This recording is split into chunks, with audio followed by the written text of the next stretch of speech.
Welcome to the place where we learn about improv, 'cause public speaking can take you so far. Improv speaking, say yes and flex your creative thinking. Improv speaking, say yes and flex your creative thinking. Welcome, everyone, to the Improv Speaking podcast. I'm your host, Dana Gowan, and I'm so excited that you're joining for this fantastic, awesome, amazing episode. Our guest today is just amazing, and I cannot wait to jump in. A little spoiler alert, I'll do her full intro, but she is a therapist who also does improv on the side. And I don't know why I said side like that, but she is a therapist who also does improv on the side. And I think that is so cool to see how these skills and tenets of improv translate into her work as a therapist and helping people. Now, if you're joining for the first time, welcome. So glad you're here. Thanks for tuning in. On this podcast, I like to interview experienced improvisers and speakers, people who take improv classes for their professional development, to better their skills and their careers. And then also 3, to interview people who use improv in their daily lives and don't really think of it as improv, just kind of go with the flow and use those skills without really calling it improv. And our guest today, Salma, is really all 3 of those. She's been doing improv for a long time. She uses it in her therapy work, and she is just the ultimate go with the flow, light up energy. She is amazing. So improv, I think, just flows through her soul and her body. I'm really talking it up, as I should. Let me tell you about our guest today, Salma Soliman. Salma is a therapist and founder of Brave Youth Therapy, which specializes in individual therapy, family therapy, and couples therapy in California. She has her undergrad degree in psychology from Rutgers University and her Master of Social Work degree from University of Southern California. She has over a decade of experience in offering compassionate and effective therapy for adolescents, families, and young adults. One of her focus areas, which really interested me, is treating eating disorders and helping individuals heal, and also develop a healthy relationship with food, mental health, and body image. Her goal is to support clients in uncovering their brave hearts and growing minds, guiding them towards healing and personal growth. I love that. When she is not therapizing, you can find her doing improv, clowning, and musical improv, or you can find her basking in the sunshine of Southern California, cuddling her 2 adorable cats, Sophia and Geppetto, which I hear they are lurking close by. They may make an appearance on this episode. She's always traveling or immersed in DIY projects and painting. Please welcome the strong, the silly, the sensational, the super supportive Salma Soliman. Yay, Salma. I'll hold for the applause. Still going. It's still going. Oh my gosh. Thank you so much. Thank you. Thank you so much for having me, Dane. I'm so excited to be here. Oh, I'm so excited you're here too. This has been, I think, a long time coming doing this interview. As soon as I found out you were a therapist, I was like, oh my gosh, I want to hear how you use the skills of improv. With that, I know it, and you said it shows up in your work. So totally. We'll jump into that. I want to tell our listeners a little bit about how we met and how we know each other. So we met in musical improv level 1 class at Westside Comedy Theater in January 2023. Yep. However, we actually crossed paths at Camp Improv Utopia in September 22, and we didn't realize it. Yeah. You looked familiar, and I was like, wait a minute. Hey. I know you. I think it was at the end of camp where we both were like, oh my gosh, we both live in LA. I'm so bummed I didn't get to talk to you more. Hopefully we'll connect. And then a few months later, we found each other. I'm so glad we did too. Yeah, and I do think you were doing genre workshop at camp, Yes. and genre tends to be a little seclusive, Yes. secluded. They tend to go off to the other side of camp and they do their little Yeah. practices. We don't get to see you as much. True. I feel like that's part of it too. Yeah. But I'm so glad that we did the musical improv class together. And then after that class, you were like, hey, friends, I want to start a musical improv team. Who's in? And we had quite a few raise their hand, and then some dropped off. But Yeah. the core group who has stayed is now our team. Singing in the rain. range. Yeah. And gosh, we didn't celebrate our 1 year anniversary, but we just passed it. We did. Well, I consider it like March or April. What do you consider our anniversary as? I'll have to go back and look at the date of our first rehearsal together, but I was looking at, like in WhatsApp at the bottom, it tells you when like that group chat was created. And I want to say that was like March. Yeah. Yeah. Mm-hmm. It took us a while to have a name. Yeah. I think it took us credit to the name to you. It came on a whim, and I was so good.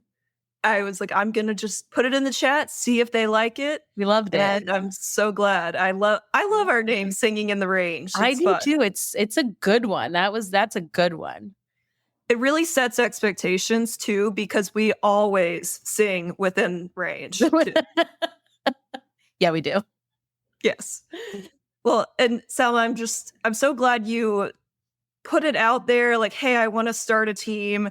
You're so organized. You've been such an amazing team leader for our group. Honestly, I think everyone on our team would say this. Without you, our team would have fallen apart months ago. We would not have made it to our 1 year anniversary. So thanks for just putting in all the effort, securing coaches, getting, practice facilities, getting us shows. I mean, you're amazing. And I'm just so glad. Thank you so much, Dana. Yeah. And I'm so grateful to have you as a friend in LA too. I mean, we go to all these improv classes, you make friends, but you really are such a joyful energy to have around too. And you also helped co-host my baby shower in April this year. You are a tremendous events coordinator and also a game show host, because you led a baby shower family feud game. I did. It was so fun. You are so good at it. Oh, I'm just so grateful. So thanks for everything. Of course. My pleasure. Okay, well, I've buttered you up and talked you up enough, and it's all well-earned, well-deserved. And Selma, I know you've been doing improv for a long time, and I don't know exactly how long, but tell us about your improv journey and how and why did you get started in improv? Yeah. So I moved out to California in 2012. Does that sound right? I think so. And growing up, I never really had hobbies. And the biggest thing that I maybe like stuck with was track when I was in high school for maybe a year. But honestly, it was just to go to track meets to meet boys at other schools. It's really a typical teenage thing. Good motivation there. That didn't last very long, but I never really had hobbies. So moving out to California, I thought it was like a great opportunity to really just explore parts of my identity that like I never really had an opportunity to. And also just like discovering things that I like, I want to do. And so the world of theater, and I think in middle school, I had taken like an improv. It was part of the theater program of the school. And so I'd always had like improv in the back of my mind. And then I finally, when I was living in San Diego when I first moved out to California. And so I found an improv school. I went to a drop-in class and the rest is history. I've been doing improv ever since then. So I want to say it was probably around maybe 8 or 9 years ago now. Yeah. I was going to say, that's almost 10 years. That's amazing. Yeah. And it's so much fun. And what kept you in it, staying and doing improv classes for almost 10 years? I feel very lucky in that, the community that you find and you build, but like also improv in general is like the community of improv is such a welcoming and inviting and a very friendly community. And I think improv was probably, that world that I was in was probably the first time that I felt like very connected and like truly in a place of belonging. And so I didn't want to let that feeling go. And then every like new thing that I did within that improv world just solidified my like sense of belonging there. So I had started with just like regular improv, and then I saw a musical improv show and I was like, oh, wow, like I want to do that. And it was, this sounds silly, but I truly mean it. Like growing up, I used to think in song. Like I would sing to myself all the time. So I was like Really? always a musical improviser without even knowing it. And so then when I like saw musical improv, I'm like, oh my God, this is a thing. I'm like this is literally me. Like, why am I not doing this? And then I've just been doing musical improv since then. I love that. That's so funny. You Yeah. just kind of always have a song in your head Yeah. as you're And there going were like around. periods of time where it was like the dramatic, like looking out the window and like, you know, pretending I'm in like this like music video, but it's like my own song. Cause, you know, an angsty teen, why not? Mhm. Oh, yeah. I love that. I think for me, I always wanted to try theater, and I never did as a kid. I always did sports, but I would go watch plays at school, and then I would obviously watch TV and stuff, and I'm like, it just seems so cool Yeah. to play this character. And of course, as a kid, I loved Britney Spears, and I would try to sing along with her and be like, my voice totally matches hers. I sound great. And it did not. It did. I never matched Christina Aguilera, I will say. Even though I tried, I could never match her. But yeah, there was always kind of a wanting inside of me. So as an adult taking improv, just regular improv, and then discovering that musical improv was a thing, and how open the community is to like just try it and see what Totally. happens. Totally. That's what pushed me. And then this whole world of musical improv was just so fun, Mm-hmm. freeing. It's So hard, free. but it's so fun with the Yeah, music. totally. I love it. And anytime I go to our practices and stuff now, I can feel Baby G kicking a little bit, some flutters. I think she's really enjoyed the Yeah. practice. She's totally going to be a theater kid. I'm not going to force it, but if she She wants wants it, it. Yeah, she's I will kicking when she's at gladly help. practice. I feel like, yeah, something in the music world, theater. Mhm. We're gonna just And manifest that. manifest it and yes and it for her. That's what Yeah. I want to do. All right, so you're taking these improv classes. You moved to San Diego, took the improv classes, and then but you're doing therapy work Yeah. then, right? You were doing some like counseling sessions, group sessions and such at that point. Yeah. Yeah. So I moved out to California for grad school. And then I didn't necessarily have a plan of staying in California, but I also didn't have a plan of leaving California. So it was really just about what happened. But my program was 2 years. And then amidst that, finding improv and then finding a really good job like after grad school, there was really no reason to leave. And I've really always done improv since I've just about lived in California. So how did you see these skills as you were taking the improv classes? How did you see these improv skills start to show up in your professional work and studies too? Yeah. So, I mean, you know, the basic tenets of improv, like the yes and learning to love the failing. I mean, I think the openness and the willingness to sort of show up as you are without feeling like the pressure to have to change it or adjust or adapt into a perfect mold, right? Because improv isn't that. Improv is not, you know, you're handed a script and this is exactly how it goes.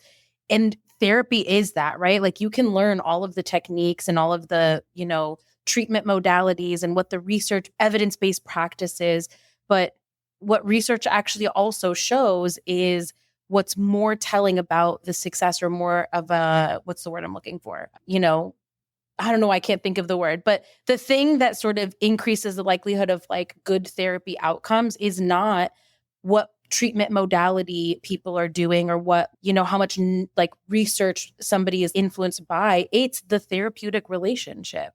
And so knowing that, I mean, I don't know, like improv really just like fits into that. And I think especially working with adolescents, that's where I really started like my career. You got to be quick on your feet. Teens, Mhm. I love working with teens, but you can't just stick to what a book tells you to do. So improv perfectly fits into that. And the job that I had before I moved to LA, working with adolescents, I actually even brought musical improv. Oh, Yeah, especially during the pandemic, because, so much changed with the pandemic, so much uncertainty and anxieties. But I did a lot of group therapies, and just remember a few sessions where we improvised songs. I would play backing tracks, and, we would sit in a circle and people would take like a line or a lyric and they would share a little bit about their experience. And I still have some of those recordings, but I can't share them because I think just, of course. HIPAA. but Yeah. I listen to them all the time because some of the songs are really good. And just like, I'm impressed by their talent at such a young age, having an ability to sort of express themselves in a very creative way, especially in like, as I worked at a day treatment center, especially in like a treatment center where every minute of a treatment center really feels heavy, right? Like they're working on their recovery. We're talking about emotions all day. And so getting the chance to sort of do these like little creative one-off groups, it was interesting to see. I think one client in particular, she was very closed off in groups and didn't really want to like talk about the things. But then when we did this like musical group, her lyrics were like about her experience and like the fear that she had of like how much her family was scared of her, not of her, but like of her eating disorder and things like that. And so just being able to be seeing improv live out in a therapy space, I mean, what greater gift could I ask for as a therapist? Oh, that's beautiful. Oh my gosh. I didn't realize you brought in some of those, musical improv or kind of improv skills, because I imagined, you never really tell the client like, oh, I'm listening. Like I have great listening skills because of improv, but I imagined it like translated. But I love hearing that you encourage them to use art in a way that like brought about healing and feeling. And that's incredible. Just the power of arts and theater is so incredible. It's just something I'm learning doing this podcast. It's amazing. Yeah. And there's so much that I still want to do with that. I mean, I think improv has also allowed me to, in my own personal life, that sort of blends with my professional life, is the ideas that I have and the creativity that I feel like I live in such a big creative brain that sometimes I need to slow it down. Like I'm always like thinking about like new and fun ways to do a thing. And so I was always pretty good at group therapy. And I love that space because I would create some sort of like creative way of teaching a lesson. So I did a lot of work with Brene Brown's work with her like shame resilience, and especially in the world of like adolescence and eating disorders. There's a lot of shame about body image, about people's relationship with food. And so being able to sort of read Brene Brown's work and then integrating that into these creative exercises where people are making, visual representations of, for example, Brene Brown talks about our shame shields and the types of things that, shame is a very like disempowering emotion. And working on building your shame resilience, like understanding what your shame shields look like. And so I would literally cut out like shields, and we would write things on the front and the back, but it would be like this, it wasn't just like talking about things, right? Like I've learned as a therapist that like getting your like mind and your body, like literally moving your hands and doing something helps. And there's research that actually supports this. So intuitively I knew it. And so I feel very validated where I'm like, I knew it. But research supports this, like we learn things and we remember things in our brain when we're actively doing something with it. And improv allows for that, right? Like, even if it's just like, I had clients like strumming on a guitar and we're playing songs together, or even just like being creative and like creating something with their hands, what they're learning in that process stays in their brain better than just talking about it. That's so beautiful. Oh, I can imagine you are a fantastic facilitator of those group sessions as well. I love it. Yeah. Well, and so you recently just started your own business or practice, Brave Youth Therapy. I think you had a practice before and then kind of gone into the full-time work. And then just wanted some more flexibility, right? So Yep. you've now started your own practice again. And did any kind of improv mindsets come through while starting that practice? Yeah. So I think, okay, so in starting it, I think, you know, one of the things that was like the hardest thing about improv was the fear that, we have in our human experience, right? Like the fear of people judging us, the fear of us judging ourselves, like what will people think of Oh, me, yeah. right? What are people going to think of me? Is this a good idea? And I know, like, it's funny because you know me in my improv like world now, but when I first started improv, I would hug the curtain. I would hug the side. Like there were times where I'd have shows and I would literally just be standing on the side. I never went out on stage. Like, yeah. Really? Yeah. Because I was just like so afraid of, is this the right choice to make? Are people Mhm. going to understand the connection that my brain is making? And I just had a lack of trusting myself and trusting what I could bring to the table. And so I think in doing improv and like allowing myself to sort of play and care less, like I care about what I do. I'm not saying that I'm just like, ignorant and I don't care about anything. Like I care about what I do, but I care about it in a way of like, is this serving me rather than everything that I do only serves other people? And so through that experience and sort of letting go of like the fear of doing something, and I'm not perfect, I'm like close to perfect, but I'm not perfect. Cl- I'd say you're pretty close. Oh my gosh, thank you so much. But I have wanted to start my own business years before I actually did it. So getting to a point of feeling ready and just taking that leap, like there was definitely still fear there, but I think improv definitely helped me be like, all right, go, jump off that cliff. You've prepared yourself. You know how to wear your parachute. You know how to pull the cord. Like, you know what you're doing. And you've just got to take that step off that cliff and do it. Having that yes and mindset really helped me in starting my business. Now I haven't taken the leap of going full time in it, but Right. just even being an entrepreneur, quote unquote, I've always wanted to be, but then I would go, oh, well, I don't know anything about business. I need to go back to school. I need to take a class and I'm LLC. What's that? How do I get started? And it gets so overwhelming. And my anxiety just goes, oh my God, like the first step freaks me out. And honestly, I don't think I start my business. Obviously, my business is improv focused. But even without that, I don't think I start my business without having these improv skills and really understanding them and using them in my professional life. My business doesn't start without it. Yeah. Yeah. I mean, I feel like when I first started improv, I had a lot of teachers and other like players in that like improv world who I really like looked up to and aspired to play with. And I started to have opportunities to do that, but I was getting in my own way. And then the pandemic happened. And even before that, there was sort of a rupture within like my like improv community and the people that I like did improv with. And it just shifted the dynamic. Some people like left the community and things like that.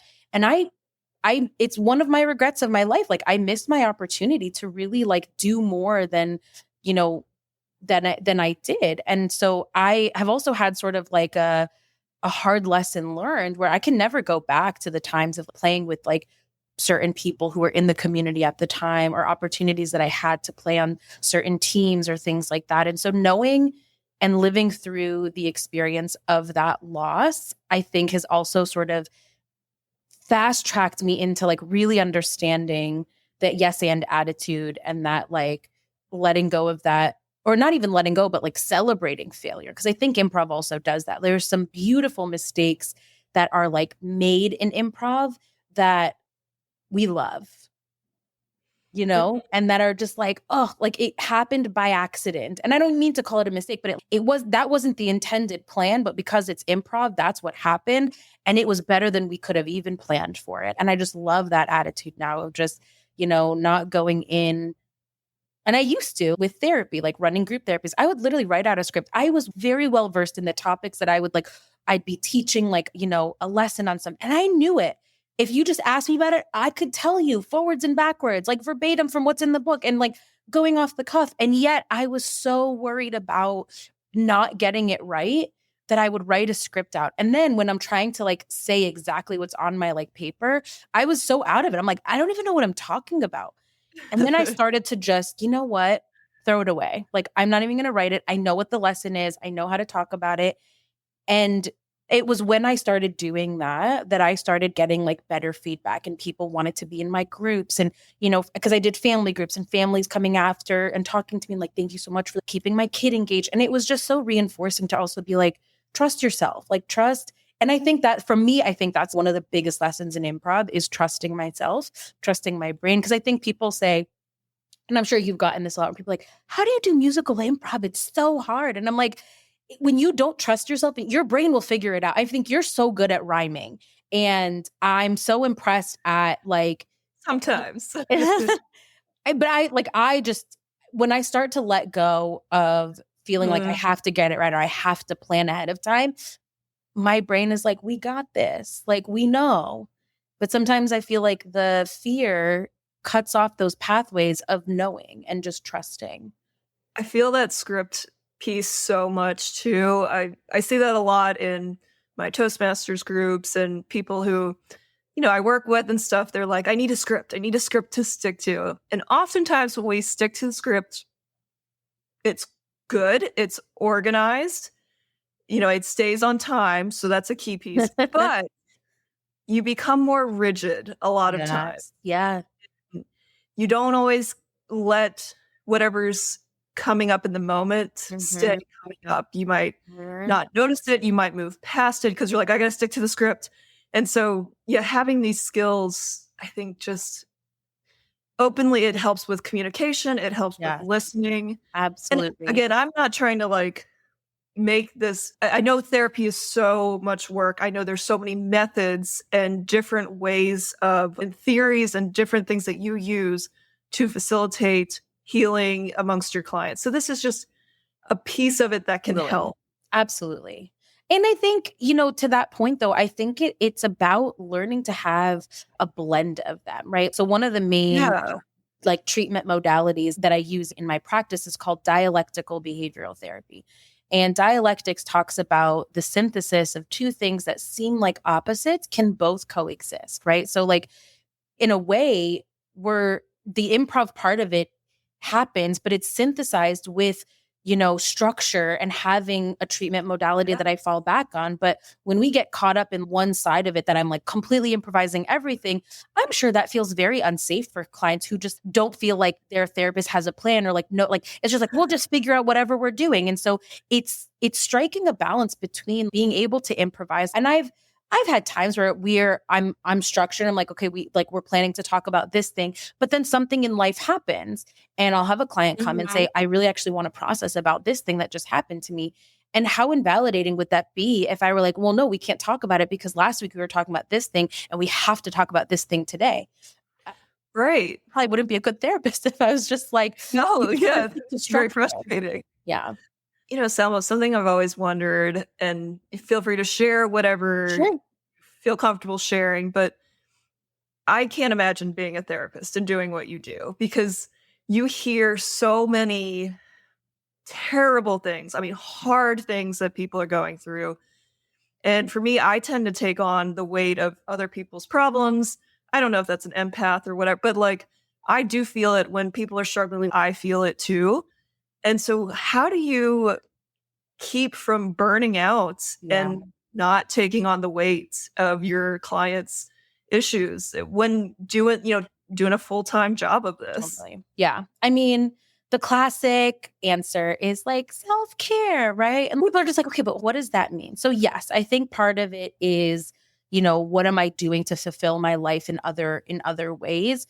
Being a therapist is very fulfilling for me. And I've had clients sort of be like, oh, I don't want to burden you. I'm like, I've literally chosen this career path for a reason. And sometimes when I've had clients like sort of talk about their guilt of, oh, you know, I don't want to bother you or something like that, you know, I don't want to just shut that down. Like I do talk about what that means. And I'm very honest with them about, you know, me being in this space with you is also self-serving. Sure, I'm here for you, you know, and I'm that I'm here to serve you as my client, but I also want you to understand that like me being in this position and having the privilege of being in this position as a therapist, being there for you is an honor for me. I appreciate being in that position. So why a person has chosen the path as a therapist, I think matters. And also being mindful of if I'm only there to self-serve, I'm like, I only want to feel good about myself, that could be a problem. So I'm aware, I think it's multifaceted. I think the other thing is confidence in your work and confidence in what is your responsibility as a therapist and what is not. And I think earlier on in my career, there were a lot of things that I took on as my responsibility. It is not my job to make people feel better, which sounds kind of counterintuitive as a therapist, right? Like Right. my analogy as like a therapist is if we work together, you are inviting me in as a passenger in this part of your journey in your life. I never want to take the wheel from you. That's not my job. It is not my like job to take over the life that you choose to live. I'm here to maybe give you some guidance, maybe give you the directions, tell you, oh, you should turn right here, or suggest that you should turn right here or take a U-turn, let's go back. But I am merely a passenger in their life. And so I really try to be mindful of that. And then the other analogy I really like to use, like I try to be a metaphorical mirror to my clients. Like you reflect the goals that you have, and I want to try to reflect that back to you. So when you say, you know, oh, like I really want to work on like my boundaries, and then you come and you talk to me about this like relationship issue, and I see that lack of boundary being held, I'm going to reflect that back to you. I'm going to say, hey, I remember we talked about these goals, and I'm curious how that's sort of showing up now. Do you feel like you're holding yourself accountable to what you said you wanted to do? And how can I help you with that? Or maybe I don't help you with that. Maybe I just make that reflection. But to answer, sorry, this is very long-winded in answering my question, but I think Keep going. It's the all number good. one thing I think for me that I have learned is that line between like what is my responsibility and what is not. Yeah. And there are ethical and legal things as a therapist that you have to do, right? Like being a mandated reporter, communicating that, making sure your clients are staying safe, asking the right questions, right? So I don't know if this is a trigger warning or not, but I work with clients who have struggled with like suicidal ideations or self-harm behaviors or, you know, just like at-risk behaviors. And being afraid to talk about it as a therapist is detrimental to, you know, to people's well-being, to building safety. I need to be comfortable enough to talk about those things and be direct with my clients about it. So I feel like having the confidence in my skills and the confidence in what I know is my responsibility and also what is not my responsibility,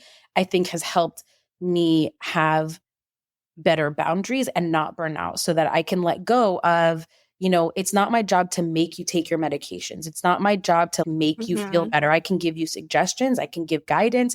I can hold space for you. I feel comfortable taking the weight of like emotional distress. Like I've done it my whole life. Like I can handle that stuff. But when if I start to shift into, I feel guilty because I didn't make this person feel better, I've got to check myself on that because that's not my job.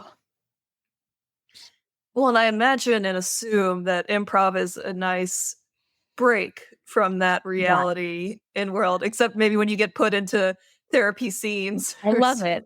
I remember there was a show we had where I think it was maybe not with like Singing in the Rage, but another like improv show where I was like, all right, we're just going to do a group therapy session with the whole audience. And I love like playing on that. It's fun. Yeah. Yeah. I imagine it's a nice creative outlet, a break from that world as well. All the heaviness of the world and just kind of having fun, being silly. I think our last musical improv show that we had, you became an alien and then you ate somebody else and then birthed them into becoming an alien, right? So having that imagination is very fun. Absolutely. Allowing that, you know, and as you were saying that, it also reminds me of like another thing is boundaries. No, you're right. I mean, I think sometimes I don't understand the weight of what being a therapist is because I've just done it for so long. But when people are like, oh my gosh, how do you do that? You're carrying so much. And I think something that I've maybe learned to like intuitively do is when I have had a hard day, I've heard some like really tough stuff from a client, and it's just, I'm not saying that I'm like not moved by those things, right? I am impacted by it. Yeah. But if I have like a friend calling, or I need to have like a conversation or whatever, like sort of makes me, I need to decompress, like it's honoring those boundaries as well. So there are times where like I might need to cancel a plan, or I might need to just sort of be by myself, blast some music and just dance around, or cuddle my cat, or, Mhm. just, or reach out to a friend and hang out with them without having to talk about the things that I've just learned from my client, So I think another big component of the like not getting burnt out is knowing those boundaries and knowing those limits and not pushing myself past that. It's so important. And honoring what you're feeling too, and not being like, no, I can't do that right now. Not no butting yourself. Really, yes, Totally. and those Absolutely. feelings. Yeah. Yeah. Cause I'll do a bunch of times like I'm like, no, I can't go for a walk right now. I've got all this whole list of tasks I've got to take care of, or no, I don't have any time. There's all time is a big thing for me. So no, I don't have any time. Yeah. And so chill out. Let's go for a walk. I'll probably be more productive and energized after I take the Yeah. walk, or breathe, or do Yeah. whatever. So Yes. Yeah, that's so important. Like knowing what also re-energizes you. I think sometimes, mhm. I don't know, just like part of the human experience is that like we forget what we need to sort of reset. I don't know, just like I don't know why this is like the thing that came to mind, but like household appliances can't just like your washing machine, right? Can't just do like 50 loads back to back. Sometimes it needs to like literally cool down before it's ready. Like it can function, it can do the thing that it needs to do, but it just might need a break. Like we are Yeah. washing machines. I mean, the TV gets hot if you have it on for too long. My Yeah. phone gets hot if I Get over play it. on it And for like your too phone is long. just like, we're just gonna take a break. We're gonna stop charging for a minute because we're too hot. Like we Uh-huh. humans are that. Yeah. Oh, I feel that.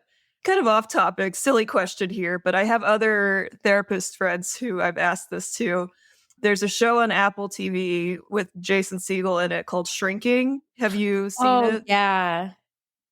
Yeah, and I personally I watched it, I'm like, "This is so silly. He's not handling it how he should as a therapist, blah, blah, blah." And then I've had therapist friends who have been like, "Oh, I loved it. Like, it's what I wanted to do, but I can't do as a therapist," kind of thing. And I've only seen 2 episodes. I don't know if you've Yeah. watched it or not. I didn't love it actually. Yeah, I didn't either, Yeah, but I felt to like each their own. I felt like it was too like boundary crossing with like a Mhm. client and just too inappropriate. You know, I I really I honor the position that I have of being who I am in people's lives, and I think it's a blessing and a curse at the same time, right? People are coming to you in dark times. They're Mhm. struggling. They need that help. And the choices that I make and how I support them and how I think, because to some degree, it's an opinion, right? Like I am bringing myself into the work that I do too. And I'm Yeah. very cautious and about what help looks like for a client. And so building a relationship where one of the things that I tell my clients from the beginning is my job is to work myself out of my job.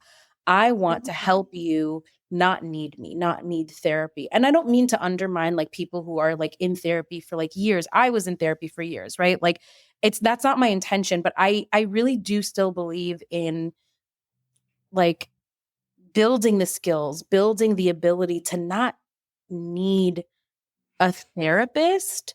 There is a difference between wanting a therapist and like wanting that safe space to talk to somebody about things and Mhm. without judgment. That I think that's different, but like that sense of I can't function without you, I don't Mhm. I don't believe in that, and I don't believe that's healthy. I want people to be empowered and confident and knowing when they need help, knowing when they need to reach out and say, "Hey, I just need to process through this. I need a listening ear." Great, beautiful, I love it.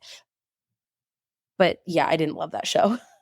Thank you. I appreciate that. Yeah, I only watched 2 episodes and I'm like, I can't keep going in it. So maybe it got better. I don't know. But I always think of that one because it was kind of therapist focused Yeah. too. Yeah. Selma, I want to take a quick break. Yeah. And then I want to jump into more of your focus areas around eating disorders, just because I do have a connection there. So Yeah. let's take a quick break. We'll be right back.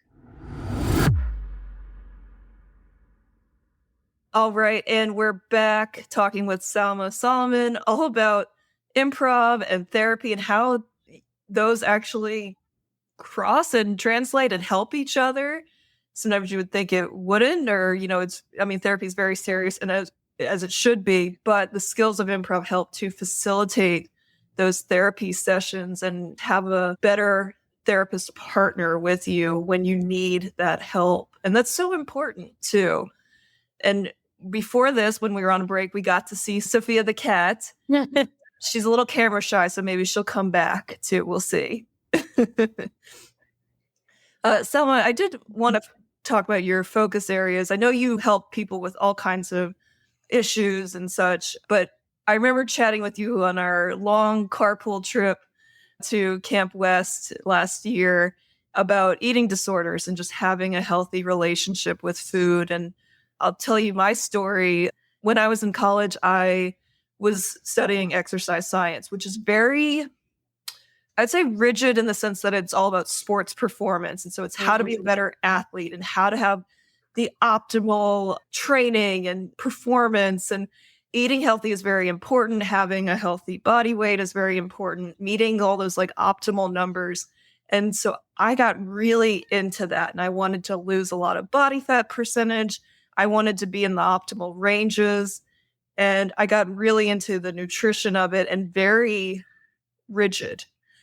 So I went and saw a dietitian, and one of the questions she asked me was like, if you're at a party with friends, you're hanging out, and all they have to eat is pizza, and you're hungry, you're starving, would you eat the pizza?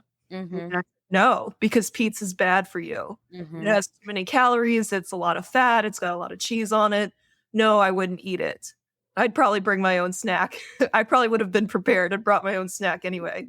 And she said, okay, I want to encourage you. I'm going to refer you to a therapist to help you with this kind of disordered eating. So it's not eating disorder, but there's some red flags in your relationship with food.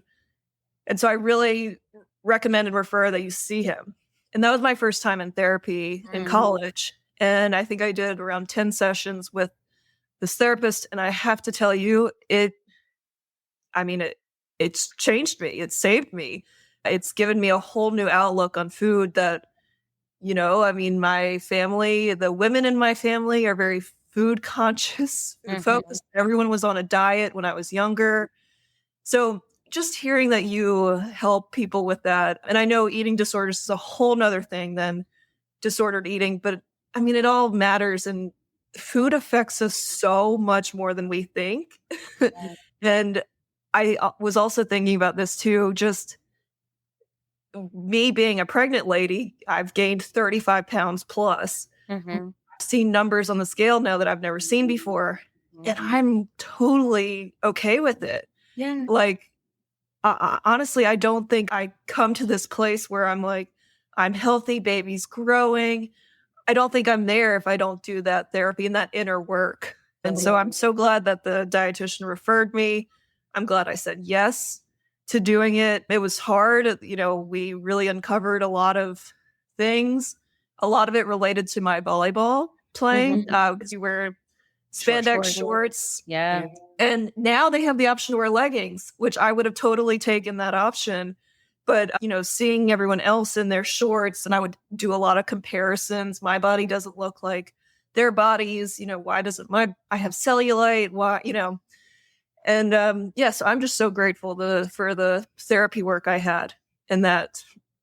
And I wanted to share that with you. Yeah, thank you. Yeah, thank you for sharing that. And I know you already did this, but like not to undermine disordered eating versus like an eating disorder. I think especially in this country that we live in, and I'm sure like around the world too, but I can only speak to like our culture, like women and body image and how we're inundated by what media shows us and, just algorithms on social media that sort of push certain messages. And it's sad. We don't have an opportunity to learn to love ourselves as we are, accept bodies at all shapes and sizes, accept, especially for women, accept normal women bodies, there's sort of, and even just, there's so many industries that show what the perfect woman body is and never show what a healthy woman body is, or what a healthy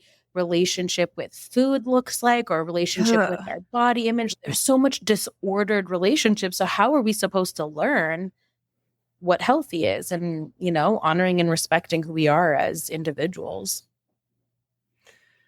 Yeah. And also recognizing that the number on the scale is a number, right? Totally. It does not give any bearing to who you are as a person and how you interact and show up for the world. Like, it is just a number. Yeah. There's And so much worth tied to like numbers, and Yes. there's a lack of education too in terms of what that number means. Like, for example, a simple fact is muscle weighs heavier than fat. So sometimes people, even in their like, wanting to change their fat to muscle ratio, if they don't know muscle weighs heavier and they're seeing the number go up, like they're just automatically thinking that they're just like gaining. But there's so many people who have like literally gained weight from eating healthy and exercising. But yet, like, if they were to measure themselves, they were actually like slimming down. And it's just, there's such misinformation out there that like the number on the scale means more than what's actually happening inside of your body. Yeah. And I also, a big thing that I was doing too is if I did eat the pizza at a friend's house or something, like I ate quote unquote bad food, I would have to work out a ton. Compensate. afterward. Yeah. That compensatory behavior. Yeah. I've had so many clients, especially when I was working with like adolescents who had health classes who were teaching misinformation. It's not even just like we're making up our own information as adolescents and we're just thinking, we're being influenced. Like, people are literally sitting in a health class being taught. I had clients, this was years ago, but I had clients who were taught how to calorie count, who were taught to keep track of every macro and, all of these things. And for what? Like, what 14-year-old needs to know that? Mm-hmm.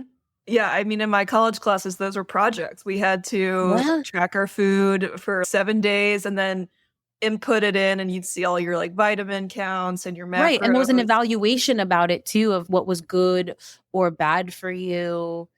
Yeah. And I think the bigger problem too is that in our like medical system, like the BMI scale is not inclusive at all. No, it does not account not. for people who are Black, who are Asian. It doesn't, it's literally geared towards like, if I don't quote me on this, but for the last thing I remember learning was that like the BMI was based off of like white men. I'm not a white man. Yeah. Like my 14-year-old Black client is not a white man. And also just like family history and genetics matters. Yes. Yeah. I can imagine it's hard to hear all of those, like people struggling with the food, but it really does help to talk about it. And so, Absolutely. When I found out that I was having a girl, obviously a boy or girl, like I want to be a good model mom for them. But when I found out I was having a girl, it like almost hit me like, yeah, okay, like I've been working on breaking the cycle, but we're really breaking the cycle of poor body image, poor self-worth, tied to food, tied to weight. We're breaking all of that. I mean, I've read stuff. I'm curious, please add more, but I know like commenting on how healthy she looks and not her appearance is good. Talking about myself in a positive way. So if I see a picture of myself, not going, oh, I look terrible or I look fat, I'd never use the F word, the fat word anyway, but never referring to myself as that either. Yeah. I'm not calling foods good or bad. So, obviously we can have ice cream here and there. We can have treats, they're treats, but like not, oh, well, that's bad for you. That's good for you kind of thing. Yeah. Anything else that I can do as a model mom to help break the cycle, and also for everyone listening to anything else? The reality is, and here's the unfortunate thing that's just a thing we need to accept, is we live in a world where thin bodies are praised and people who are in bigger bodies are ignored, are, there's an association of disgust or like, less than. And so the unfortunate reality, whether I like it to be true or not, or whether I want to like perpetuate it or not, it happens. Like, and I've had so many clients who have literally had the experience of, I started to get noticed. My friends liked me more. People wanted to hang out with me more when I lost weight. So when they were entrenched in their eating disorder, while they intuitively knew this isn't healthy for me, I am obsessed about food, I'm counting every calorie, there is a kernel of truth in that, like, people are liking them more because of their weight loss. And so the thing that I would suggest too is normalizing that part of the human experience that we have and that we will experience every single day. So like your daughter may experience comparisons. She may experience feeling left out, and there's a difference between believing that your self-worth is tied to that and knowing that society does that. Well, and I do think the younger generations, and I'm generalizing, total generalization here, but there has been more body acceptance.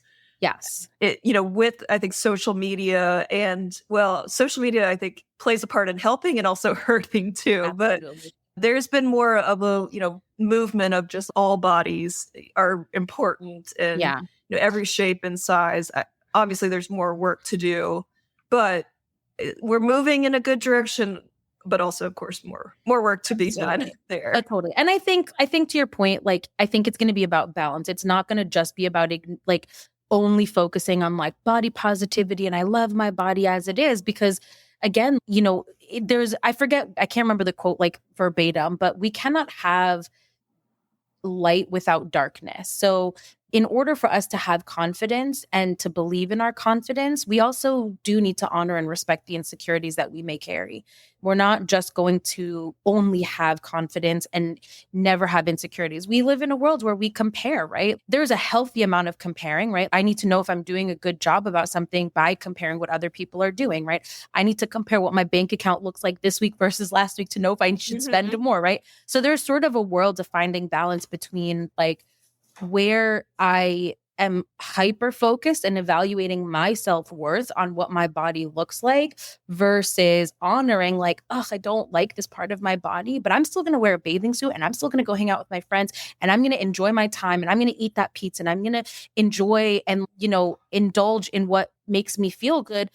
And also without indulging to the extent that like I'm also unhealthy about it, right? So there is a balance in it. So I think my biggest advice in that is, yes, I love the push for body positivity. I would also encourage you to even look at body neutrality, because body positivity also has like an undertone of there's worth in my body, like that, like my self-worth is tied to my body, even if it's in a good way, right? So I would even think about body neutrality, that I have a body.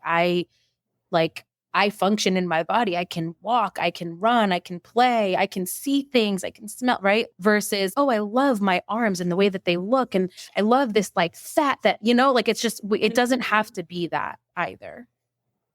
I love that body neutrality too. Yeah, just like I can do the things that I like to do because my body is strong, because it's healthy, because I've been training and I do the training because I want to, not because I have to. It brings me joy. It lights me up, and never like forcing it to a point where it's, I got to go work out. No, I get to work out. Exactly. And I feel empowered.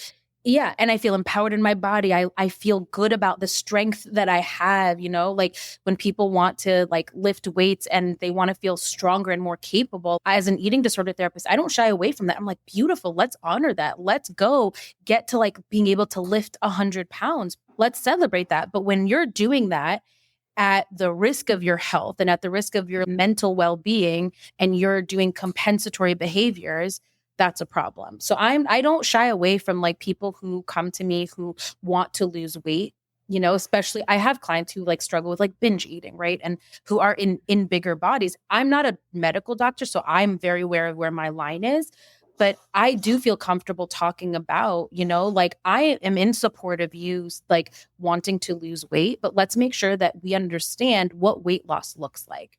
Right? We're not going to drop 50 pounds in a month. And if a medication is guaranteeing that, or this particular diet is guaranteeing that, Is that sustainable? Probably not. Right. I talk about building a healthy lifestyle, a sustainable lifestyle. What does that look like? And if that feels good for you and it's in line with your values, and that goes back to what I was saying before, I am a passenger in their journey. It's not my job to tell them that like they shouldn't lose weight just because they have disordered eating. That's not my job. Right.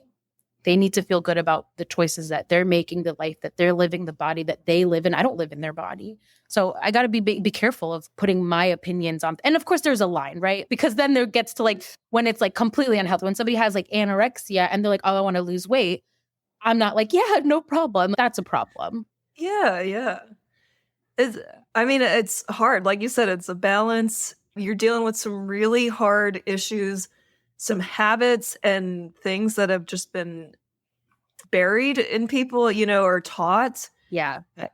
I think back to just family dynamics, I'm sure plays a huge role in it. 100. One of the last things that my grandma said to me, she was, I think, starting to have dementia. But she was still like half there. Yeah. But I was cooking, and this is probably 6 or 7 years ago. I'm cooking for Thanksgiving. I'm next to my husband. We're at the stove. I'm in sweatpants and like an oversized t-shirt. And she comes over and she pinches my arm and she says, "Ooh, getting a little chunky, aren't you?" And I was like, "Thanks, T." We called my grandma T. I'm like, "Thanks, T. Really appreciate that." And then I told my cousins, I'm like, "Oh yeah, T said I was getting chunky." And they're like, "Oh, welcome to the club. She's told all of us that." And it's, and I don't think that was the last thing she said. But that sounds like it stuck with you. Yeah. Yeah, it did. It did stick with me. And I laughed it off. And I use humor a lot to diffuse things, of course. But it did stick with me in the sense of, this is an example of just the commentary that's been in the women of my family for generations. Yeah. And again, that's just like, we're cutting that off. We're breaking that cycle. Yeah. At least what I can control, and consciously and subconsciously what I can do to help be a better role model there. Yeah. Yeah. I love that example too, because that definitely comes up a lot in like the work that I do with wanting to break the cycle of family dynamics, like families making comments. And it's finding that balance between, not only accepting it and laughing it off. And, because there's a part of us that is bothered by that's the thing that somebody notices about me, rather than being like, oh, even like literally what you said was like you were over like the stove cooking. And so rather than her coming over and being like, "Thanks so much for helping," or, honoring like what you're doing to help with a Thanksgiving dinner, it was like, I'm walking by and I'm going to notice like your arms and I'm going to, and part of like empowerment for me is not only learning when to laugh it off, but also learning when not to laugh it off and like feeling empowered to say something and, not getting into a whole argument with our family, because sometimes like family dynamics are like just a whole nother like therapy in and of itself. But I do encourage people to, find times and spaces and opportunities to say something back and say, "Hey, like, I'm worth more than just my arms," or changing the subject or whatever feels good for them in the moment. But it's not just about because I think that's a big thing. Like I think what I struggle with when I'm like, "No, say something," is I've had clients who are just like, "That's just what my family does. That's just what it is." And I'm like, but does it have to be? Like, it doesn't. I don't think it always does have to be. That's the comment that's made. Yes, we can't control what other people do, but we can influence, right? We can show a boundary of saying, "I don't like that." Or, "Hey, I've noticed that you always talk about foods that are good or bad, and you label foods as good or bad. Do you notice that you do that?" kind of thing. And just Totally. and I say I've never said that question out loud, even though I've wanted to. So Yeah. Well, because it opens a door for a conversation that like could go really well and also could not. it's very vulnerable, right? Yeah. It's a vulnerable position. And as an adult, I'm trying to put myself more in those, but the laughing it off has always been my kind of go-to. It's easy. Yeah, it's easy. And that's a thing. I think diffusing a situation in the moment might be the best answer. And I think I'm not a parent, but observing of it, a lot of friends, like parents, my sister just had a baby. I think that you're going to find a new chapter in your life of caring for and defending this little person, and teaching her what standing up for yourself. And so even if like you're afraid to do it for yourself, I really believe that you're going to grow into a like confidence of like, fuck it. Like, oh, I don't know if I can curse it. I'm like, who cares? I can't do it for myself. Fine. Like I'll put me aside, but I care enough to do it for this person who's innocent, who like doesn't even have words and language. So somebody coming up to her and be like, oh my gosh, she's so beautiful. Look at her chunky legs. Like even in that moment, right? Stopping it from the beginning. Mm-hmm. I'm sighing because there's more work to be done, and that's good. That's a good thing, right? Yeah. So breaking the cycle and then also creating a new healthy cycle of balance, and boundaries, and speaking up for yourself, advocating for yourself. Absolutely. I think you hit the nail on the head with that one too, because I think a lot of times there's this sort of this, I don't want to call it like a mistake, but maybe like a misconception that like when we are trying to like change behaviors, people often focus so much on stopping the thing that we don't want to do anymore, but don't really spend enough time doing the thing that they want to do more of. We tend to focus on like, no, don't. And going back to sort of like why we're here, like the yes and approach, right? And like when research has sort of looked at human behavior, the thing that's a greater influence of change is not when you tell somebody to stop doing something, but actually when you tell somebody to do something different. You naturally get less of the behavior you don't want and more of the behavior you want by attending to what you want to see more of. So I love that you brought that up, because I think that's such an important point of, you know, don't just focus on, don't do this, don't say that, don't say these things, you know, I got to stop this thing, stop that. Okay, but what can I fill my brain up with and like my space up? What can these conversations be more about instead of what can't they be about? Do you know what I mean? Absolutely. I love that. Yeah. More yes and no. And again, and kind of the healthiness comes through as you're doing the things that you want to do more. And then, you know, the behaviors you're trying to stop. Yeah, if you think about it too, if you're filling your brain up and you're like space up with the things that you want to do, you naturally create less space for the things that you don't want anyway. Do you know what I mean? Yeah. So we work extra hard on things that like we might not need to, and it's exhausting. That's so true.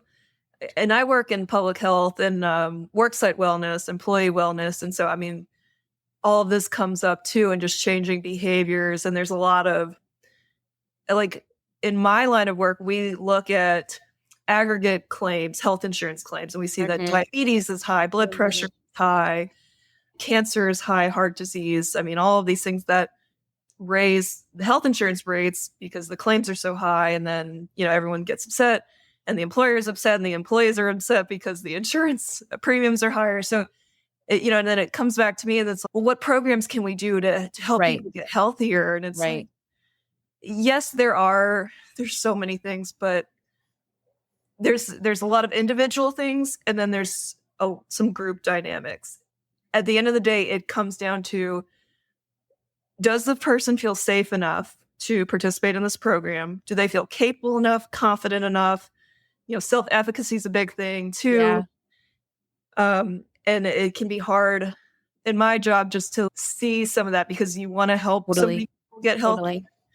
But also sometimes I feel like we go in the wrong directions. Like, here's a walking challenge. Everyone do it. It's to do a walking challenge. Yeah. I love that example too, because even, you know, especially like in that corporate world where like companies are like, okay, we're going to give everybody a free Fitbit or whatever and get healthy and things like that. Like, I remember when I was working at like in college mental health, like there was even the simple like access to healthy foods, right? Look at what we like the society that we live in. What is cheaper and more affordable versus what people have less access to and can't afford.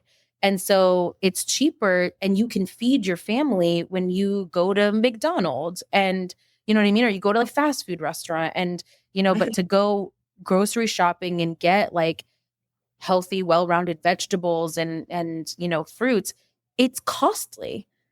And so even like that program, you know, to your point, is just people might not even have access. People might live in neighborhoods where it's not safe to go outside and walk. I mean, we live in LA, right? Like it's not safe to go outside and walk. I just recently I had a client talk about getting attacked by an unhoused person, you know, and not every apartment building has like a gym in it. You know, it's just it's theoretically nice to say like, oh, here's this free Fitbit, go do these things, but there are systemic problems that exist that we don't do enough not you and I, because I know we're badass women, but like, Right. these bigger corporations or companies don't focus enough on. We're breaking cycles. We're having balance. We're badass women, right? We're doing the inner work, but no, we're always a work in progress. And at least for me, I've chosen to focus on this inner work, but I understand either a safety thing. Sometimes people don't even realize like change can happen like that. I mean, there's so many different ways of why someone chooses to stay on the path that they're on. Yeah. And it really is up to them when they decide to make the change. Totally. And obviously putting healthy options in place can help bring about that change, but it does come from the individual to decide to change. I think as you say that too, it makes me think about too the like sometimes like the solutions tend to be like one size fits all, that like this is the answer for everybody, and like generalizing it when it might not really be the answer. Like, like a single mom who is taking care of like her elderly parent and 3 kids, and what she might need help with is like childcare or a nurse to help so that she has the ability to do other things. And just, I don't know, it's just, there's certain things that it's just, again, I'm going back to this example because that's just in my mind. Here's a free Fitbit, go walking. It's like, I can't, I literally cannot. I don't have the time to do it. I don't have the access to do it. Or you can get $200 for doing all these health activities throughout the year. Why would you not want to? I don't understand. And it's like, yeah. The judgment of it, of you're doing something wrong if you're like, because I know at my last job, there were like these health incentives of going to like making these certain doctor's appointments and getting these like blood tests and like health checkups. And if you're like healthy, then I don't know, I put that in quotes. If you're healthy, then, you get this like money back. And it's like, even something as simple as that. I understand that it sounds simple, but like taking time off to go, let's say, especially in LA, not everybody has a car. People are taking public transportation, right? Like accessibility of even just like taking time to go to the doctor's office to do this thing. And then what are they met with of just, oh, why didn't you do it? It's so easy. You just have to like make this appointment. It's like, it's not that easy. Like And usually there's a cycle of people putting off going to the doctors. And then when they do go to the doctor, there's more problems issues because they haven't gone in so long. And so then it creates a fear. Oh, every time I go to the doctor, there's something wrong with me. And it costs me more. And I, have to take this medicine now and all this. It's stressful. And so I'm just going to avoid go. And obviously we want people to go to the doctors. But there's a fear, there's a safety. Totally. The world is very complicated. And we are trying. It really is. Yeah. And Salma, you were helping people. I try. Thank you for those. I wasn't trying to do a mini therapy session or anything, but no, I love it. That was really helpful. And I imagine, I don't know if you get this a lot with friends or people who find out you're a therapist, but they're like, oh, I work with a therapist and they did this and I didn't like that. Or, I've been talking to my therapist about this. So I don't know. Do you get a lot of people's like backstories sometimes? I don't know if it's just because I'm a therapist, but I think I definitely welcome, I don't know. I feel like I'm like good at asking questions and like follow-up questions and getting to know people and things like that, I feel like I definitely open a world of inviting more personal conversations. And I have to be careful with that because sometimes like I get caught up in this like side conversation where somebody's like unleashing all of their like relationship trauma. And I'm like, I'm just here to like do some karaoke. Like here's your friend, not as therapist right now. Yeah. I mean, and I appreciate when people respect that boundary too. What I used to get years ago, but it hasn't been happening. Maybe it's because I'm older, but I used to get people being like, oh my God, like you study psychology, you're a therapist, analyze me. And I'm like, oh yeah. What? From just saying, hello, what's your name? Like, I'm like, how do okay. But that's tough. I appreciate when people like sort of honor, I don't mind helping. I mean, I've built this profession, I built this career and I've gone into this profession for a reason. So I like doing that, but I don't want to feel expected to do it, Yeah. And I want to be taken care of too. I want somebody to ask me how I'm doing. I want somebody to validate me without me having to teach them how to do it. Well, helping people navigate the world and also yourself, where do you see both your therapy journey and your improv journey headed? Yeah, so I actually see a like more collaboration between those worlds. So I just started my business. It's been a few months and with my sister having a baby and just traveling back east more, I haven't really had the time to dedicate to fully diving into my private practice. But the next steps, and I'm hoping in like mid-July, end of July, I'm actually planning to do some like improv therapy groups. Yeah. So those worlds are truly going to combine and integrate in that. So building my private practice more, just really diving into that, doing more. I have a lot of like creative ideas that I want to do in the therapy world that definitely take some like creative outlook and yes-anding sort of attitude to do them. I really want to start like a body image and movement group. And so Yes. where we're sort of doing movement together, but we're also, so it's like you're going to a workout class, but then you're having that opportunity to talk about like your body image in the moment or, what's influencing like your ability to push yourself or not push, like what's inhibiting, because there's probably going to be mirrors in this like room that we're doing this, because it'll be in person. Mhm. And so being able to have that exposure, but also talk about it. Because how many times have we gone to the gym and we're staring at ourselves and like we're not talking to, you know what I mean? And so I want to be able to bridge that gap of creating safe spaces where people can like go do a workout, get in their bodies, wear the shorts that they want to wear, and like, whatever that sort of looks like, challenging themselves to do it in a safe space, and then be able to maybe go to their local gyms or go to a park wearing their, their leggings without an oversized t-shirt or whatever that is. So that's my goal. Continuing to I build love this it. and then bring more of that improv into like the work that I do. I have so many ideas just to share with you. I know in the LA area, there's someone who does Zenprov, who I definitely want to have on as a guest, but it's kind of improv and mindfulness based. I Yeah. think he's a psychologist, I want to say. Beautiful. I've also had a guest on that's done ecstatic dance. Have you heard of that? No. So it's kind of what you're talking about, of kind of free flow dance. Mm. At least when I did it, it was in a room without mirrors, but you can't control that sometimes. But he had a whole playlist, like an hour-long playlist that kind of built up. And the idea was there's no steps, there's no choreo. You move how your body wants to move to the music, and there's no judgment in the room. Everyone's doing their own thing. Yeah. It was really a beautiful experience. It sounds like something similar to that. And then you could Yeah. debrief at the end Yes. to be like, how did it feel to let go of that judgment and realize no one else was judging you? Yeah. too? I think, and I think in my experience with group therapy, I think a space to debrief and to talk about it is Mhm. important. And so, I love what you're describing. And I love that exists in LA, and I hope to add to it.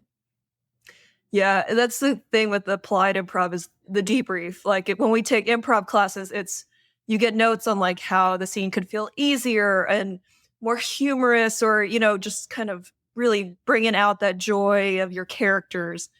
In applied improv, really translating it to your work or career or life. Totally. That's when you have the debrief. Totally. And it's just simple questions of like, what did you notice came up here? How were you feeling in that moment?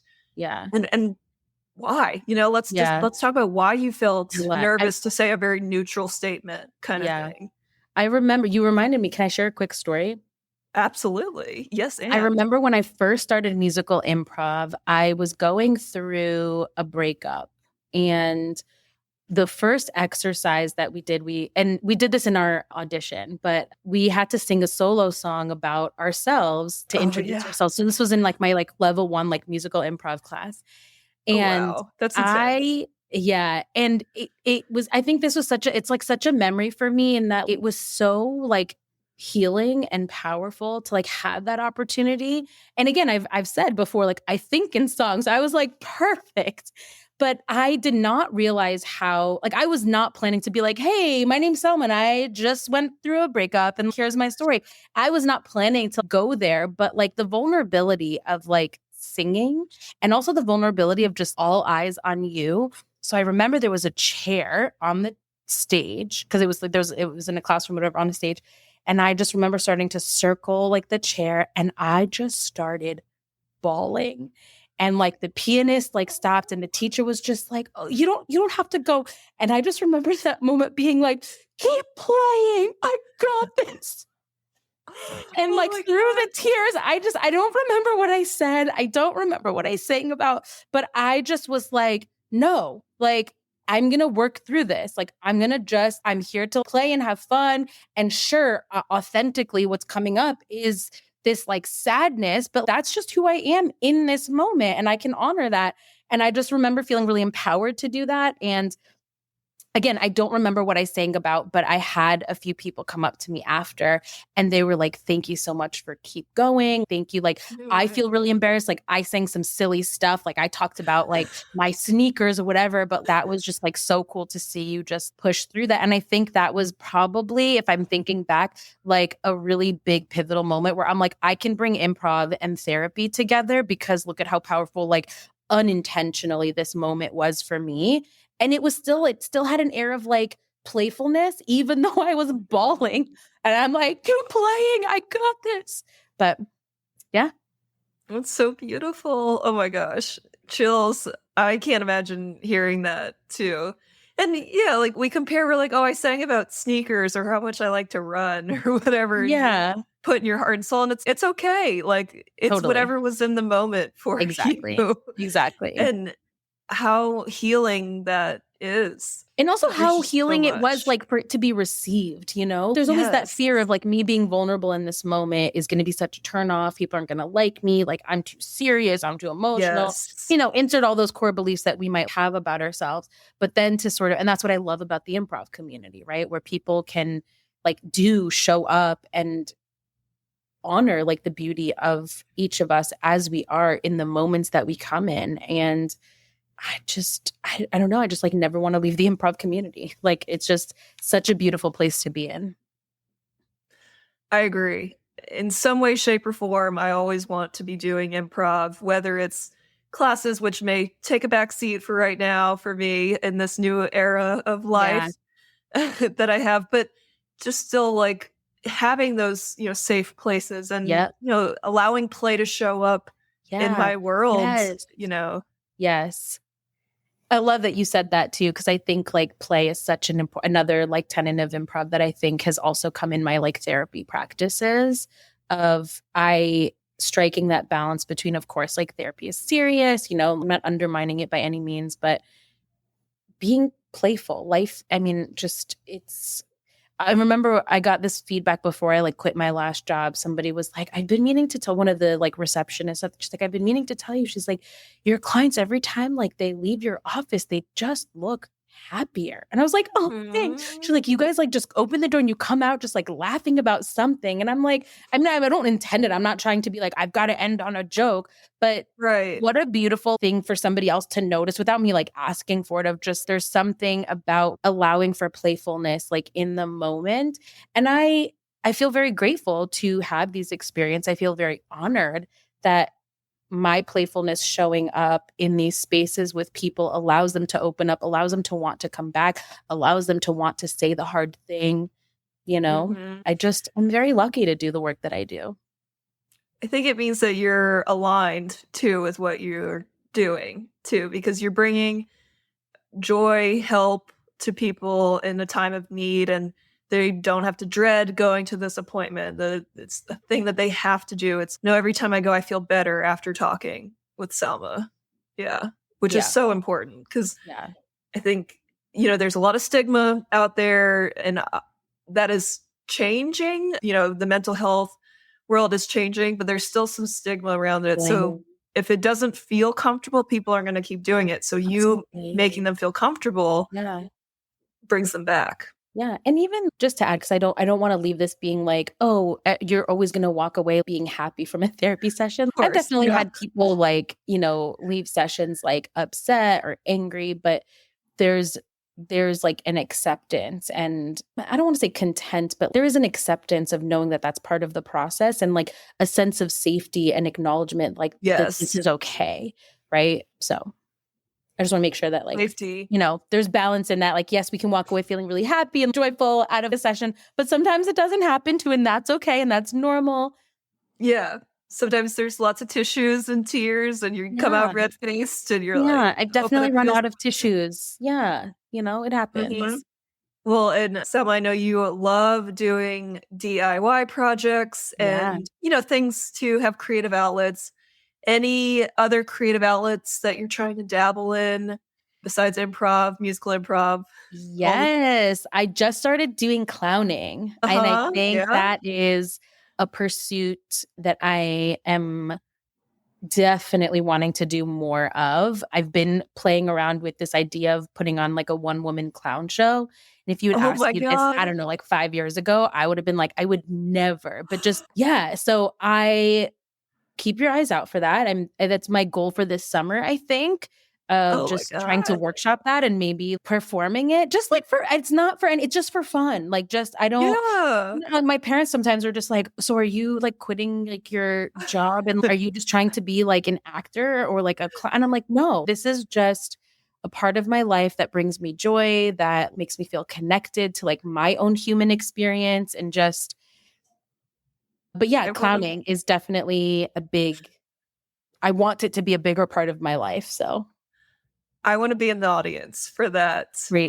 clown shows. I will find Yes. a babysitter, I'll do what I can. Love I it. wanna be in the audience for that because Thank you. that sounds awesome. Well, and we are recording this in June. I am batch recording before baby comes, so this will come out later in the year, but it is the day before your birthday. It Yeah. is. Yay! Happy birthday Thank when you you're so much. recording. Yay.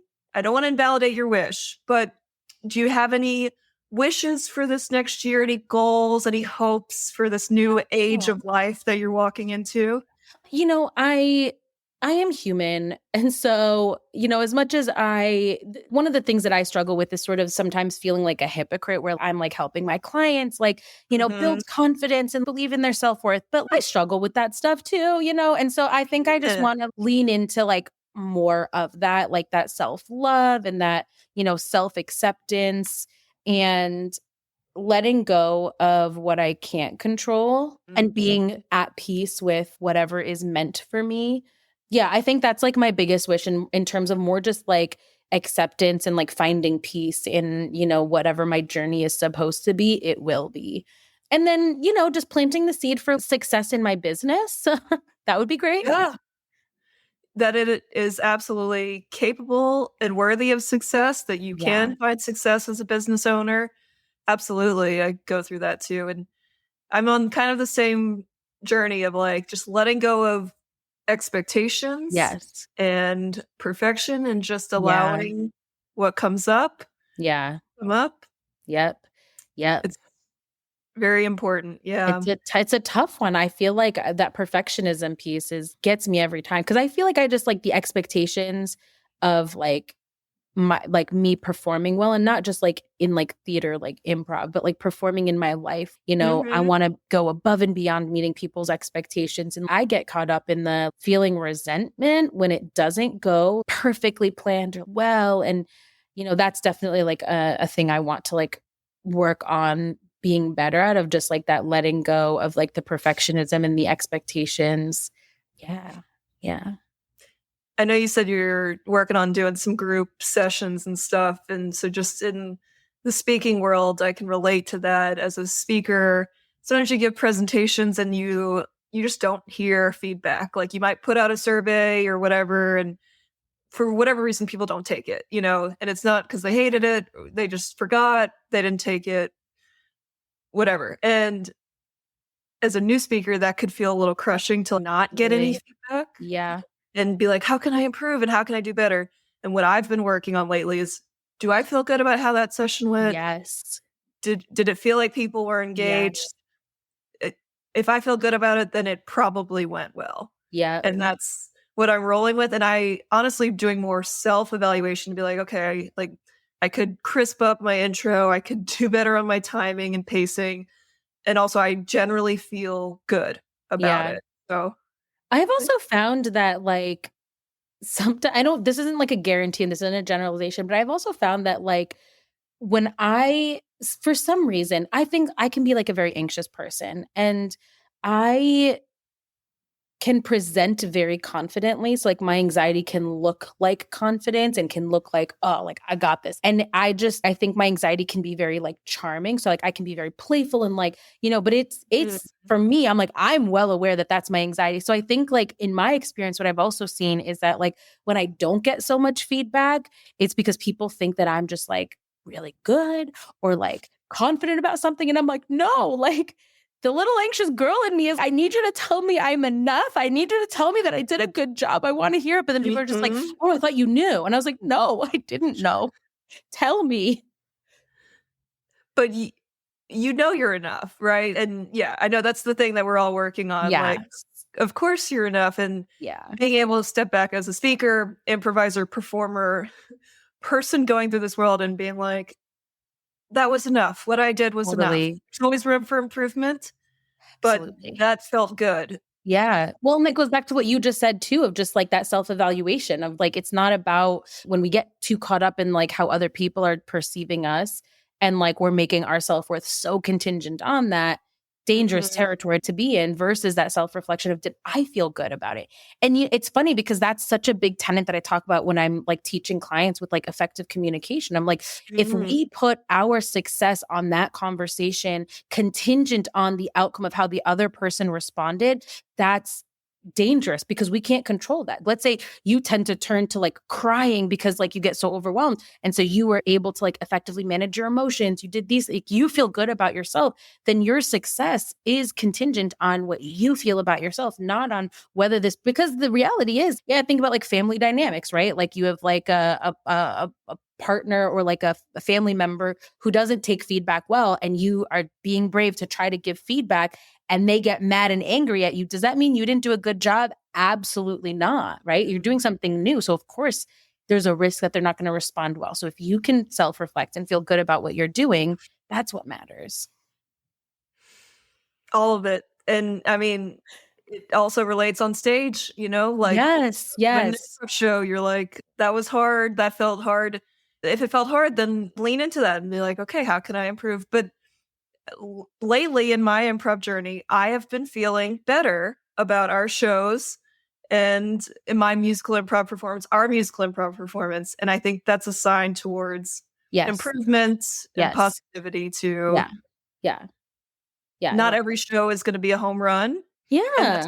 Can you still feel good about how you played and how you supported and what you brought to the table? Totally. Yeah. I love it.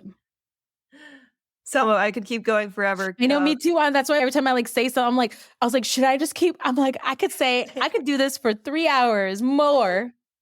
And that's why we carpool so well together. I loved our drive to Camp West. I think it was like a 4-hour drive. Yeah, or so. It went by like that.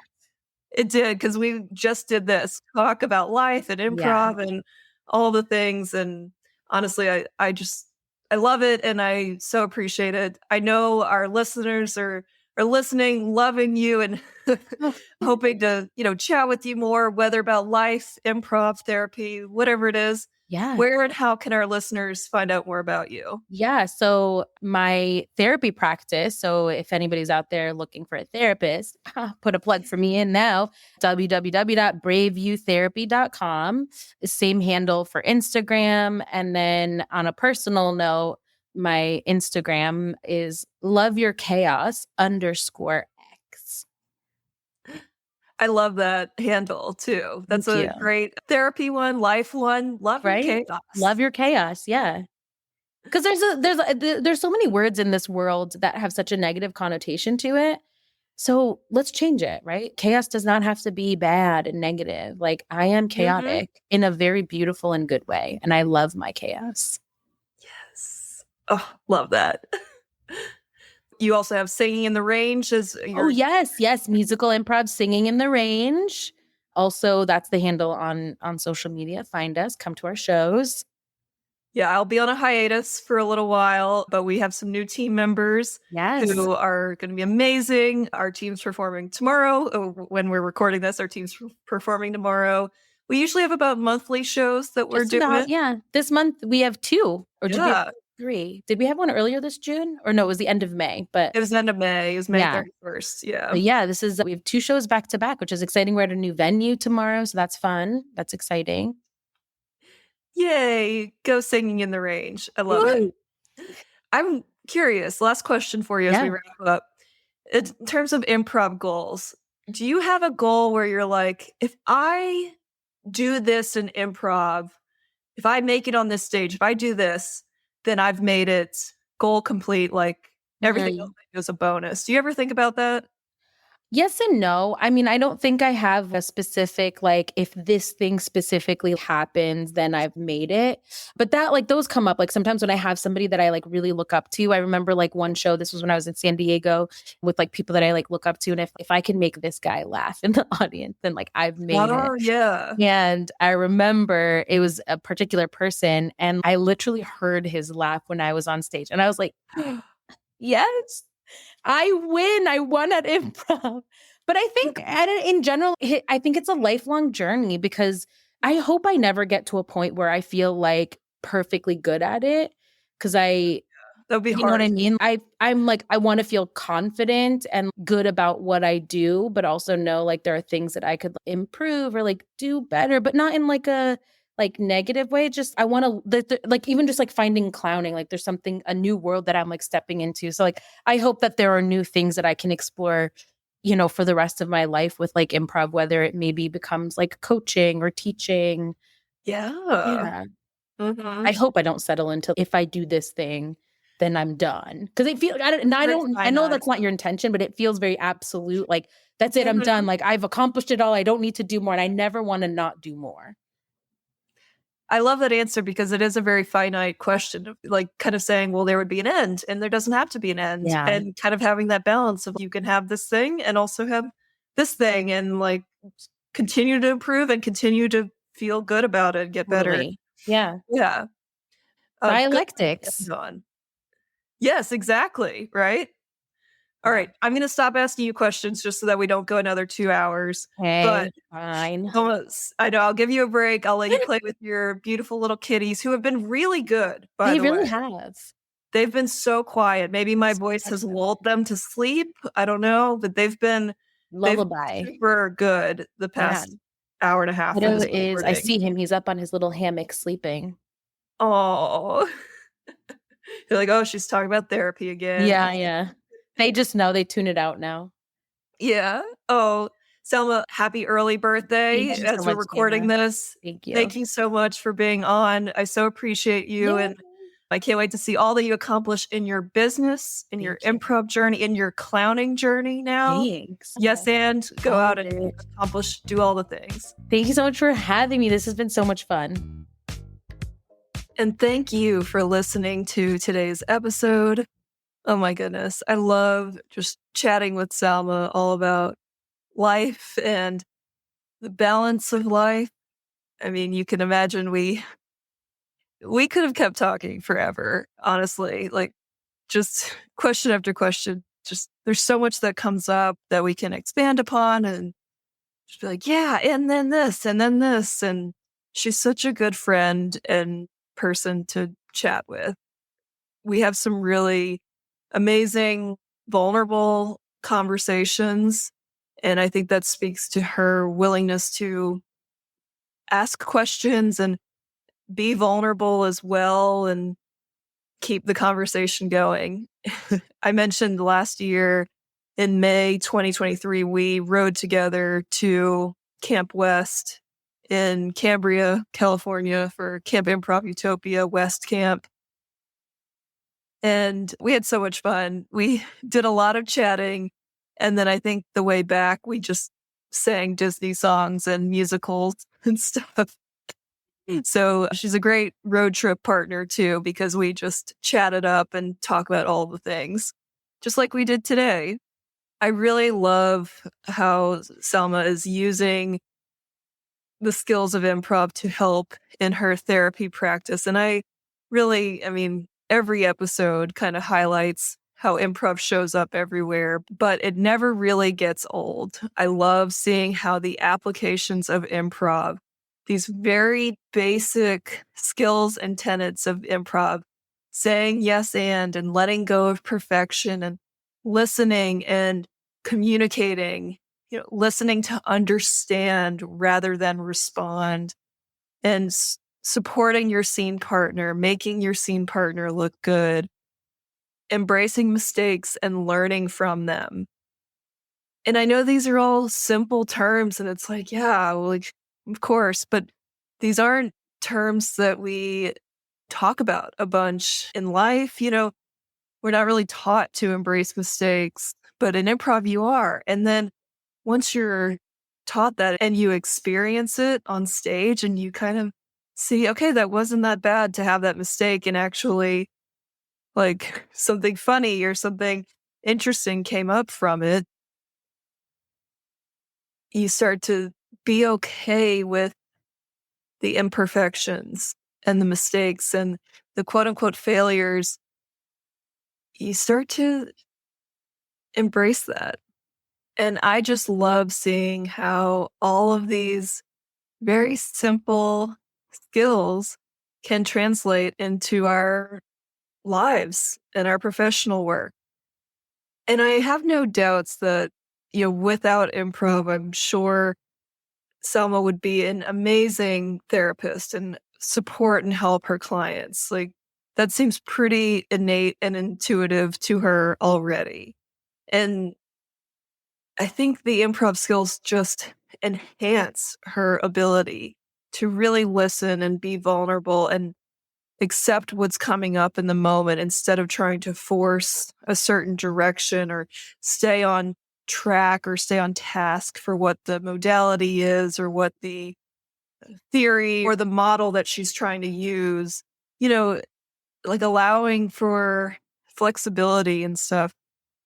I think it goes a long way. And I'm sure there's plenty of different trainings for therapists to learn and improve, and they get so much training already. And it's just cool to see how these improv skills can show up and help that as well. I love that. And so it's great to hear that there are people to help you if you're struggling or you're kind of having red flags a bit with your relationship with food.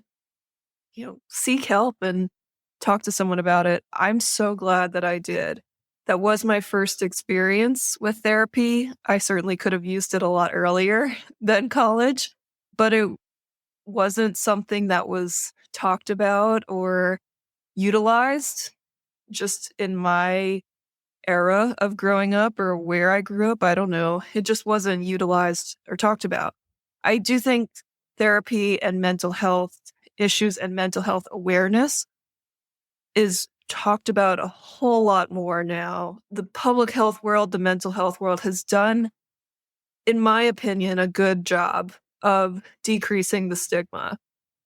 There are more outlets for therapy. There's more access to therapy, although not enough. I do hear there's a shortage of therapists too. I will tell you, I've been trying to find someone to help with any kind of maternal mental health issues that I might have after baby comes. And I want to have a relationship with someone before baby's here. And I did call the hospital that I'm delivering at to try to get a consultation with their therapists. And I called in mid-June, and the next available appointment was September for just an initial consultation.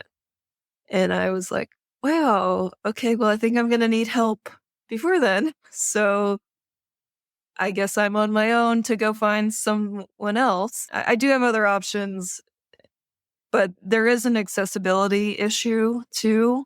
I also can relate just in my work in worksite wellness that a lot of companies have EAPs or employee assistance programs that provide them access to therapists. And I've tried to utilize mine in the past. This was a few years ago, and I called and they gave me a list of 3 therapists in my area. And I called and none of them were taking new patients. Or I think one was taking patients and the only available time was like 11 a.m. on a Wednesday when I was working. And this was before COVID at the time. I couldn't take off at work and go to a therapy session. It didn't work with my schedule. Now, post-COVID, there's a lot of virtual therapy options. There is more accessibility. I am recognizing that we have done better to reduce the stigma. And also, there's still room for improvement in fixing those access issues. I, of course, want to remind you and encourage you, if you are feeling anything different about yourself, or you're not feeling quite like yourself and feeling like something is getting in the way, maybe you're feeling extra down, or you're just noticing changes that haven't been there. Whatever it is, I really encourage you to find someone that you feel comfortable talking to, getting the help you need. It's really important. It can go a long way, and it takes time too. It takes time to make these changes and see these changes and heal from, a lifetime of issues. And I'm being very general. There's just so many different things that can affect people. And it's all okay. If you're being affected by something, it is absolutely okay to talk to someone about it and get help that you need. It can save your life. It can improve your life. It can make life more enjoyable too. Once you get the help you need and you're, doing the things you want and living the life you want, that can make life more enjoyable. I really appreciated Salma sharing too.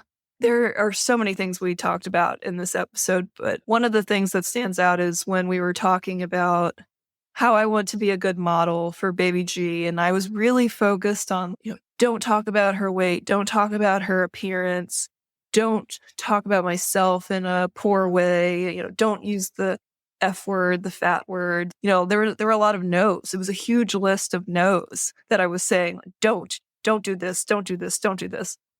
And I didn't even realize that. But in my head, that's the list of, okay, I'm going to avoid this and avoid this and avoid doing this. And I really liked what she said of like, certainly, yes, you can have those things you want to avoid, but let's reframe it into maybe some more positive ways to look at it. So, instead of saying, no, we're not going to talk about this, say, okay, well, we're going to focus on what she did, how she did this activity, and instead of what she looked like in doing this activity.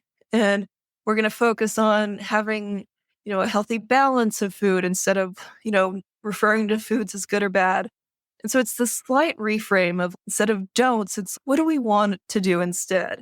And if we really lean into doing the things we want to do instead and the behaviors we want to do, then naturally the things that we don't want to happen fall away and they don't happen as much because we're doing the things that we enjoy, that come easy to us, and that we can say yes to. I love that. It's more like saying yes to the things that light us up rather than avoiding the things that we don't want to do. And I find that really powerful. And so I just want you to reflect on that. There's a lot to reflect on here, certainly, but, reflect on a behavior or thing that you want to change. And are you avoiding it, or are you finding something to do instead? And then, and hopefully, all healthy behaviors and what you deem as healthy, but, just saying like, I'm going to do this thing that lights me up, or I'm going to say this thing instead of focusing on all the don'ts. I'm going to focus on all the do's. That's really powerful. Very subtle, and yet very, very powerful. I also liked what Salma said at the end when I asked her about, do you have any improv success goals? If I make it on this stage, or if I make it on this team, if I make it with this theater, then I've made it and everything else is just a bonus. And I asked that question really because I think like that. At least when I first started my improv journey, I did think a lot like that. I would think, oh, if I get on this team, like, then I've made it. Oh, if I make it on a UCB team, that's amazing. Or if I make it on this podcast, that would be amazing, which honestly, like if I made it on Comedy Bang Bang as a character on that podcast, I would be absolutely thrilled. But I don't think you have to have it so finite of like, if I make it here, then I'm done and I'm good kind of thing. I think that is a very kind of finite way of looking at things. And I'm very guilty of doing that. I'm very much motivated by kind of deadlines or endings. I think I did really well in school a lot of times because school had kind of an end point. Even like playing sports, there was an end point to the season. The season's done, you end with nationals, you end with state or playoffs, whatever, and then it's done. And then you move on to the next thing. Same thing with school. You end at the end of the year with exams, maybe a graduation or something, and then you move on to the next thing. And I find that my mind works really well like that, and I want a lot of other things to be like that. And life isn't really like that. Like it kind of just keeps going. Life just keeps lifing. And, if you're constantly looking for this end point, then are you really enjoying the whole process and the whole journey? And so I'm actually reflecting on that question that I asked too. And there wasn't really a harm there or something, but it was just kind of I forgot how Salma called herself, a metaphorical mirror of reflecting that back to me and just being like, yeah, you're right. That's kind of a very end focused question. Whereas I don't want improv to end. Salma said she didn't want improv to ever end. Like she wants to keep using it, doing it. And there doesn't need to be this big like moment of I've quote unquote made it. Like you can just keep doing it and enjoying it for the rest of your life and discovering what comes up there. And I'm willing to bet that if you leave it open-ended like that you can actually have more quote unquote achievements and accomplishments rather than if you set out for this one goal and this one thing. I've got to make it on this team. I've got to make it on the stage, blah, blah, blah. I want to be the best, well-known instructor, whatever it is. I'm willing to bet you actually achieve more when you leave it open-ended rather than this very micro-focused goal. Just a theory. All right, lots to unpack there. I'm going to leave it at that because otherwise I would just keep talking forever. And I want to encourage you, again, if anything came up for you, you want to chat with Salma, please reach out to her. Obviously, you can see she is amazing. Check out her therapy practice, reach out to her. We talked today a lot about eating disorders and how she helps clients with that. She can help clients with a lot of other areas and issues and things coming up. So it's not just eating disorders focused. Reach out to her if you have any questions, of course. And let me know if anything came up for you, if you want to chat, any kind of light bulb moments, epiphany moments. I thought this episode was great, so I really enjoyed it. I'd love to hear from you. You can reach out to me on Instagram at Improvly Speaking. On LinkedIn, I'm at Dana Gowan, and my website is improvryspeaking.com. When this episode comes out, I hope, and I think, Baby G will be here. And I'm saying Baby G because we have a name in mind, but honestly, we've said it's going to have to be a game time decision. Like we're going to have to see her and be like, yeah, she's this name. So I'm being a little secretive on the name just because we're not quite sure yet. So I don't want to use the name here and then we end up changing it. But Baby G should be here. And I am really excited to step into this new role as mom. I am planning to do a few solo episodes about being mom and embracing change and embracing the uncertainty of change as well. I also want to talk with other parents to see how they use improv skills in their parenting and in their lives now with kids and children. So there might be a few episodes focused on that. I really appreciate you listening and supporting Improvly Speaking during this time and in the future. Here's your gentle reminder and encouragement. We talked a lot today about yes and how yes and mindset shows up everywhere in everything you do. So here's your gentle reminder to say yes and flex your creative thinking. I'll talk to you next time.